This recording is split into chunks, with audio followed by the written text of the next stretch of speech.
Welcome to the Freight Project podcast, brought to you by Ceresys, a North American third-party logistics company providing shippers transportation management, technology, and solutions. On today's The Freight Project podcast episode, I welcome Sarah Barnes. Sarah is a longtime practitioner in the supply chain with strong ties to the industry, originating in a family business focusing on the space. Sarah has worked at a 3PL, launching an innovative podcast there before venturing out on her own. She's on the podcast today to share her knowledge about the increase in content marketing in the supply chain. She'll share her deep insights of not only providing clients these services, but how to stand out above the noise. While you are here, make sure you check out Sarah's leading industry platform, which includes many media assets, including her own podcast over at Let's Talk Supply Chain. I hope you enjoy this exciting episode of the Freight Project podcast. Well, hello, Sarah. It's a great honor having your voice on the Freight Project podcast today. Since you're a first-time guest, we don't want to, take for granted that although you are highly influential in the supply chain world, we want to make sure that our listeners know a bit about your background, what you've done in the supply chain, and what you're doing now in the great world of supply chain management. Well, so how long do you have? No, I'm just kidding. Hey, Adam, I am super excited to be on your show. I've been watching what you've been doing for a while and, kudos to you. You've had some really great guests, especially my trade bestie, Audrey, and Irina. Irina does our supply chain minute. And so I love what you're doing over here and I'm really excited to be part of it. So just really quickly, I have been in logistics and supply chain for over 2 decades. I know. It seems like a long time. It is. Time flies when you're having fun. So that's and right. Look at us. I've been doing this stuff for 2 decades too, but we're just such, ageless people. Nah. Yes, we are. I like the way you think. So I was previously working for a 3PL. That's kind of where I grew up in supply chain. My dad owned a private 3PL just outside of Toronto. So I ended up doing everything. I was the kid of a family business, had to prove myself really, really, right from the get-go. So I did everything from operations to sales. I ended up as director of sales and marketing. And I did not like what was out in supply chain for marketing. It was so stuffy. And this was only like 3 years ago. We're not talking 5-10 years ago. This was only 3 years ago. And I was listening to a lot of podcasts. I was listening to Lewis Howes, the School of Greatness. And I was like, if these guys can do it, why can't I? So I brought the idea up to my team and I grabbed a guy from my customs department and said, hey, do you want to be my co-host? And we called it Two Babes Talk Supply Chain. And, we did that just for fun, right? It was a guy and a girl, and we just wanted to make some waves in the industry. And it turned out to be pretty popular, which was great. We were interviewing all sorts of people in the industry. Late 2017, he went on to other things. I decided to go full force into this. And I had to learn everything because at that point I lost my whole team. So, anything from website design to, which I was not very good at. I mean, don't tell anybody. But anyways, I've since hired somebody. But in January 2018, I started the Woman in Supply Chain series, and they didn't really resonate with the name anymore. So in April 2018, I rebranded everything within a week. I do not suggest anybody to do it. It was the craziest week of my life. But one of the best things that I've ever done. And so in the last, 18 months to 2 years, we've expanded to a Woman in Supply Chain blog. We've expanded onto YouTube, the SC Supply Chain TV. I've been named top 100 most influential women in Canadian supply chain and influential women leaders in supply chain, which is super cool and extremely humbling. We're just up to some amazing things. We've had some podcast booths at some events, and I'll be live streaming at an event coming up soon as well. So, that's pretty exciting. I know from my perspective over the last 2 or 3 years, your name has definitely been coming up more and more in the supply chain circles. So you are kind of a big deal, and you should be proud of that. It's interesting that we both, are now in the world of supply chain marketing. Me as the marketing manager here at Ceresys, a third-party logistics firm, and now owned by Global Trans. So we'll see, how that conversation can get an even bigger team. So I'm pretty excited about that. But, kind of as you mentioned, you worked at a 3PL, you saw that there wasn't a lot of marketing going on. And so you said, hey, what can we do? And you tried some things, and I know from my perspective, when I started out in the supply chain world, almost 8.5 years ago now, coming from really a pure marketing and sales background, I was really surprised at how little marketing, but also content marketing was being done in this space. Now that's changed a little bit in the last few years. I'm sure you have a big part of that. And I think some other people, as competition comes on board and more people do it, it just really makes everybody better. And it makes them more effective at their content marketing efforts. But why do you think it took so long? I mean, why was there initial hesitation by those in the supply chain to do what you did and just go headfirst into something? And what's changed in the last few years that has more companies utilizing content more than ever before? Yeah, I think because it was such a traditional industry, right? I know the conversations that I was having when I first moved into the role as director of sales and marketing. We didn't have a marketing department before that, and it was kind of like, we don't really want to spend the money on marketing because we don't see the benefits or the ROI from actually doing any marketing, especially content marketing. And so I think from that, like, those were really the challenges. Those were the mindsets that we had to get over and say, no, hey, yes, we need a website and we need a good website and we need an intuitive website because we want to drive inbound leads to come to us instead of the traditional way of outbound sales and having to go and cold call and really push that envelope with potential customers and things like that. So it was definitely a really big mindset shift. I still think that there is some of it out there. People don't want to pay for it, and it needs to be paid for. If you want good quality content and you want good quality stories to be told around your brand, you really need to be able to have the investment for that. And I think that that's where people get stuck too is, they're not looking at it as an investment in their business. They're looking at it as a cost center. And, I don't know how you feel about that, but I know that traditionally that's been a huge block to content and marketing in supply chain. Well, I think it's just about, traditionally, these are efficient supply chain planning type mentalities, or they're executives who help run supply chains, and that's a big part of what they do. They're operations people, right? And I think with content marketing, I know for me when I started out, I think I was able to get the buy off from the guys at Ceresys, the owners of Ceresys, who'd never marketed before I came on board 8 years ago.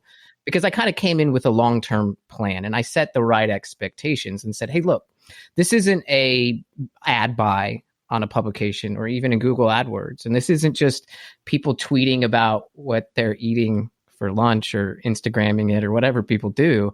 This is about putting your audience at the center of everything you do. It's no different than the supply chain professional's quest for improving customer experience and what they're doing now in the supply chain world to really put all of their processes and strategies now around that customer.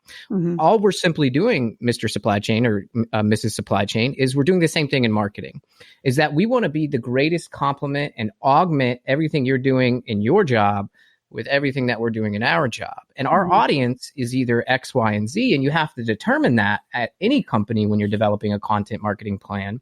And then you start writing content that answers some of those difficult questions or challenges or problems. And then as you gain that trust, then you can kind of pivot to a company who really provides and is a trusted resource for some thought leadership type stuff where you can put out content that really questions maybe the status quo or is maybe a little more opinion based because you've built up that authority over time with consistent content that really helps that audience you're trying to reach.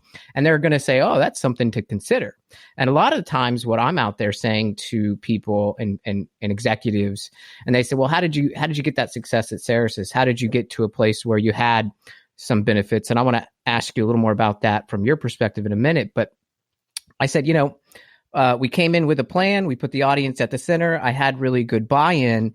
But to be frank, I was probably just consistent. I didn't deviate from the plan, and I let myself be patient enough to see those results. And, when I equate it to things like losing weight or finding a great mechanic who's not going to fleece you, in losing weight, you can't just expect to get an eating disorder and that be the best thing for you. There are no shortcuts to sustainable health. It's the same thing with content marketing. Yeah. And if you're a company, sort of like a mechanic, whose job is to get the most revenue possible, you also have to have the integrity to say to your potential customer, look, here's why you have to have your carburetor replaced. Or, hey, I was checking your oil today, and it looks like if you don't do the next 2 steps, it could impact your carburetor down the line. So here's what we're going to do.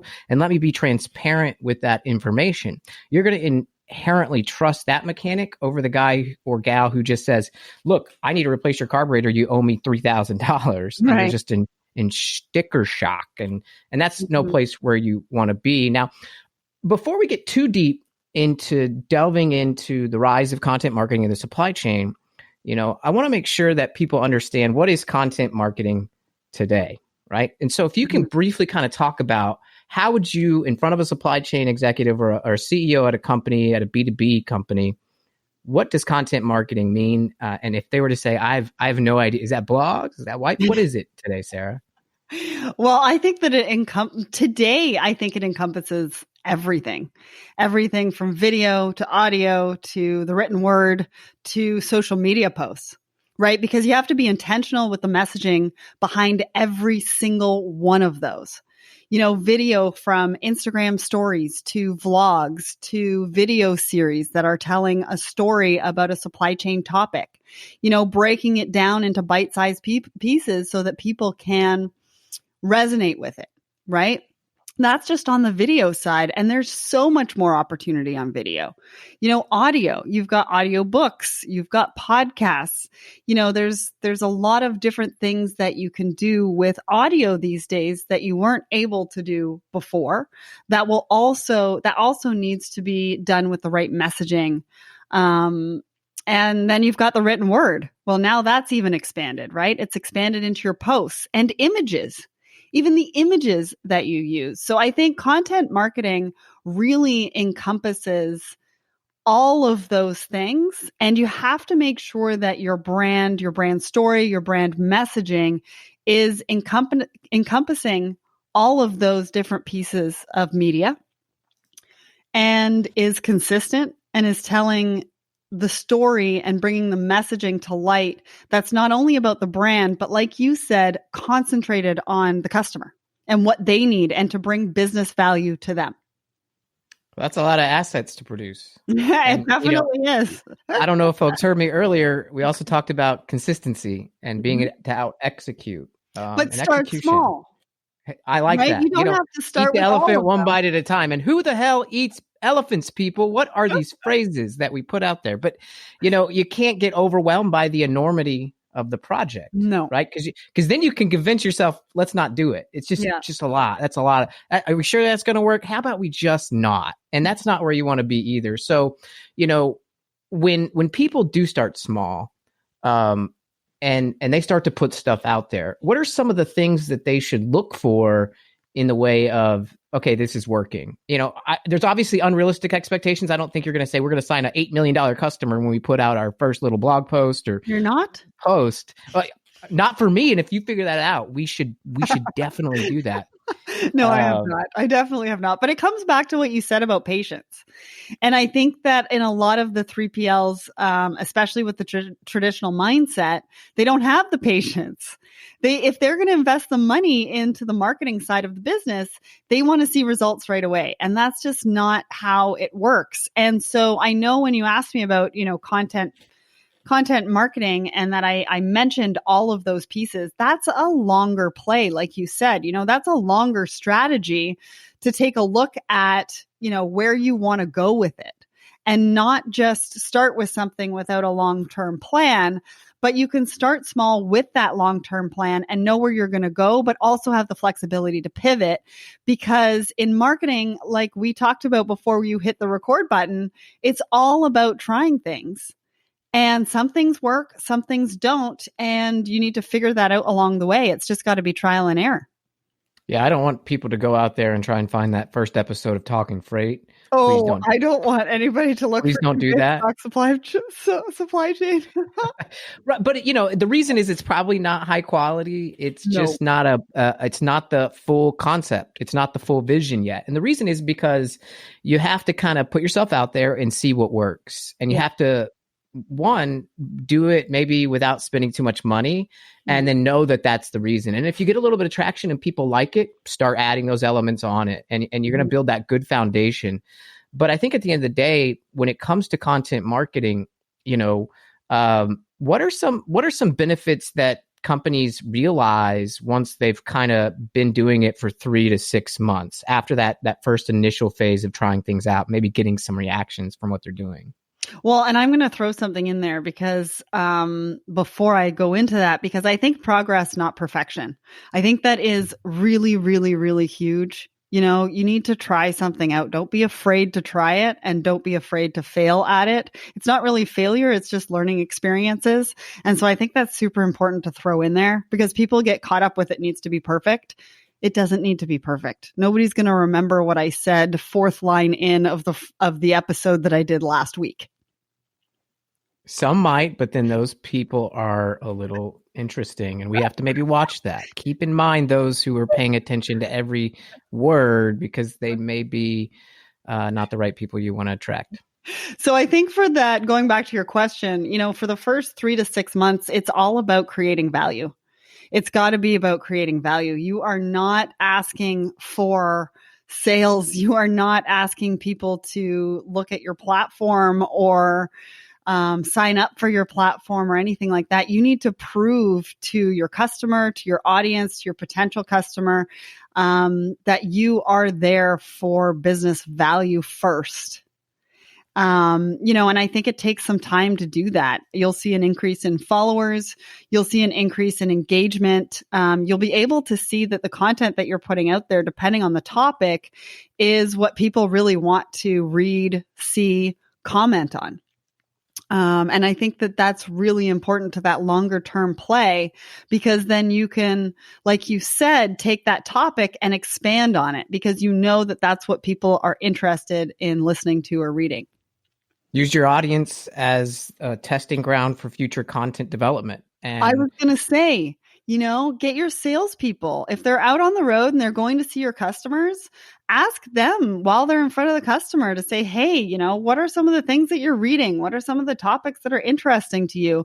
Gather the information by utilizing, the teams that are around you.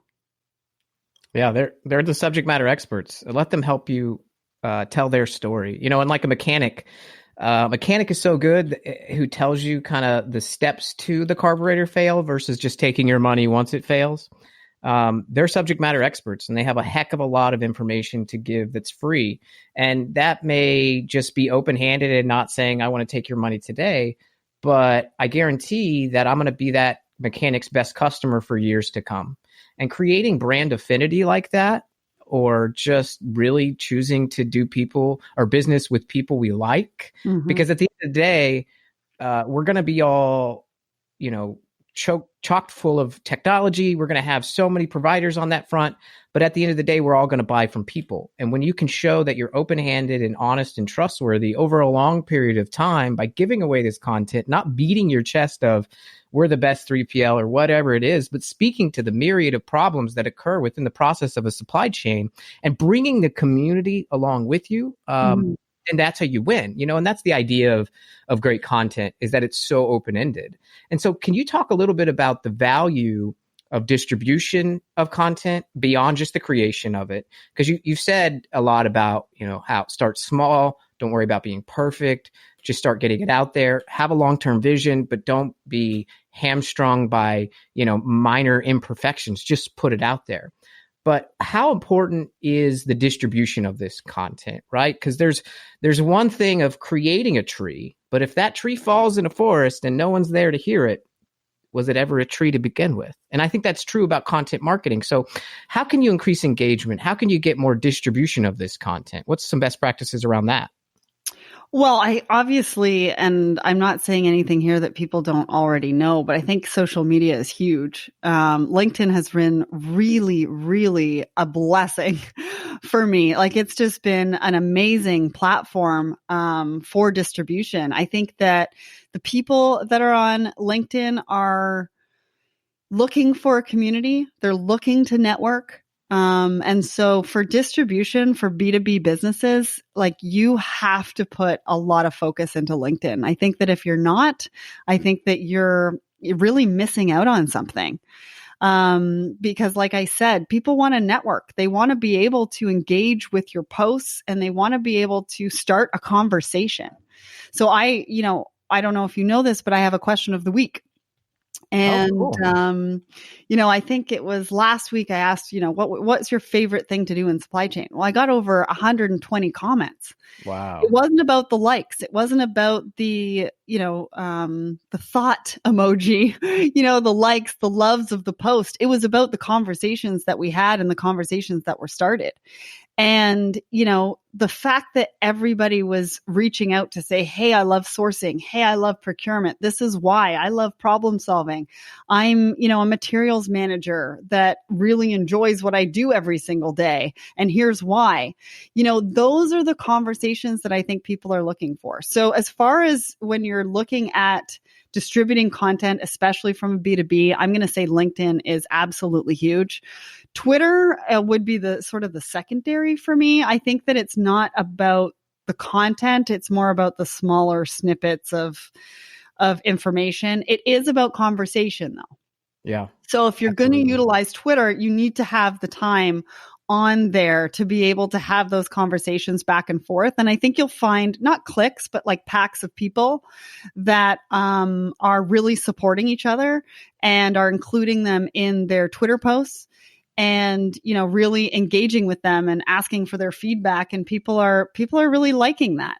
There's also Twitter chats on Twitter as well, which I enjoy, right? Because that brings a lot of people together. It brings panelists together. It brings the community together to talk about different topics. So, I think that there is different distribution models, again, really depending on that strategy and what you're looking to do. But if you're B2B, LinkedIn really is the place to be.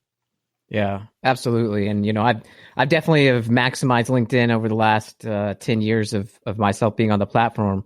And it's nice. It's nice to see some of the tools that they've put out there, some more hashtags around ideas and types of conversations. Just the mentioning feature is really nice. So you can kind of bring in some of your pals. I know we have Kevin Hill, who's been on the Freight Project podcast a number of times, director of research over at FreightWaves. He and you and I's great pal, Timothy Dooner, King of Freight Podcasts. Yeah. Shout out to my man Dooner getting that cowbell. But, what he and Kevin have put together as this new podcast called Put That Coffee Down. I've seen it.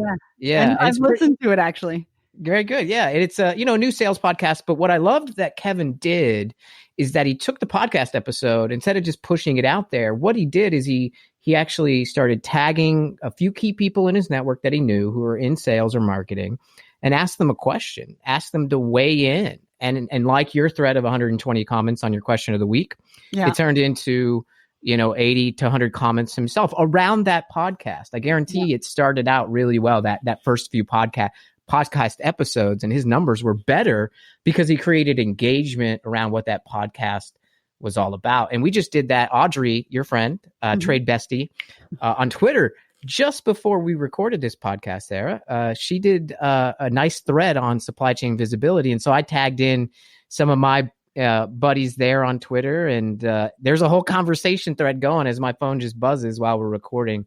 I am going to go check that out because it'd be rude for me to do it right now on the recording. But the reality is that, LinkedIn's great. And I agree with you. It is very powerful and it's a great way. Mention your friends, ask questions. Yes. On Twitter, maybe there's a topic or a hashtag like supply chain visibility, and you start bringing in the trusted people you know, and maybe saying, hey, do you know a few people you can bring into this conversation? And after a while, you start building up a community. And I think you can see recently yourself, Sarah, that on Twitter there, everybody's doing a good job at making Twitter even more relevant in the supply chain space. So it's good to see the conversations that are happening, and engaging and bringing people along with you is the way to kind of expand that distribution. Because it's one thing to post it to LinkedIn. It's another thing for people to actually see it. And it's on you to hustle that content, and don't get discouraged. I'll tell you what, it's kind of like your first job, and you made only like back in the day, like $5 an hour. And you thought you were super rich. And if you were to make $5 an hour now, you'd feel really, really sad as an adult who maybe has real life bills. But don't get discouraged by where you start. Keep hustling so you get to where you're going. And I think that's really key. Okay, so we've got creation, we've got distribution. Let's talk about amplification. Okay, so those are some organic ways for you to create some amplification. You do it with your question of the week. Kevin does it with, his new podcast that he's got going out. Really great job at doing that and bringing awareness to yourself. But also just to the real true altruistic point of that is to create value for your audience. Yes. Now, a little bit of money. You're starting to see some organic results like we've seen at Cerasis. I always say if I had more money, it's like throwing gasoline on a fire that's really, really strong, a strong foundation. And if you can create that organic foundation, it's much more profitable and it costs less money. Just take some time, effort, and buy-in from leadership and sustained execution. And you can really do it for relatively cheap. But what we're also having these days in the supply chain world, beyond just more companies using content marketing, are some really great publications that are doing some of these things really well. FreightWaves is a leader. The Journal of Commerce has been a trusted over 100-year publication. We've got Inbound Logistics now purchased by ThomasNet, who's starting to do a lot of cool digital things themselves, ThomasNet themselves, and some other great magazines out there. And our friends over at Supply Chain Now with Scott and Gregory White, Scott Luton and Gregory White. They're not brothers, but we can just make them brothers if we want. I'm sure they wouldn't mind. So amplification. There's a couple of ways to do it. The first one I want to talk about, though, is just get it out of the way. You can do an insertion order and do some advertising in these publications. I think the key, and just a quick point on that, is to make sure you're aligning your strategy and your assets and the way you like to do content with theirs. And make sure it's very well complemented. But I really want to talk about kind of this growing aspect of marketing in general, but now it's coming to the supply chain. And I think you're the leader in it, Sarah. Influencer marketing, right? Where you kind of partner with someone who has made themselves a personality, because again, people buy from people.